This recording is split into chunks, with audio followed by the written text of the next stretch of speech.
क्या समझते हैं रात को बिस्तर में जब इंसान तन्हाई में किसी कमी के ऊपर रोता है तो अल्लाह नहीं देख रहा होता? वो नहीं जानता होता? जब आप बोझल कदमों के साथ बारिश के अंदर चल रहे होते हैं तो वो नहीं जानता होता? जो आपकी ख्वाहिशात पनप रही हैं दिल के अंदर, वो आपकी ख्वाहिशात को नहीं जानता?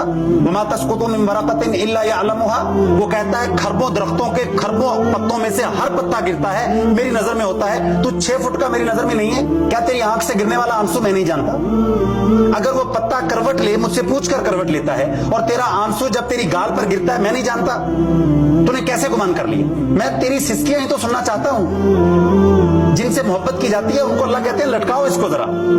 उसका तड़पना ही तो अल्लाह को पसंद होता है, उसका रोना ही तो अल्लाह को पसंद होता है, उस कमी को बार बार सोचकर आंखों का नम होना ही तो अल्लाह देखना चाहते हैं कि कहीं इसके अंदर नाशुक्री तो नहीं आ गई। अल्लाह राजी, बस यकीन है मुझे अल्लाह, तू मुझे छोड़ेगा नहीं, तू मुझे थामेगा जरूर।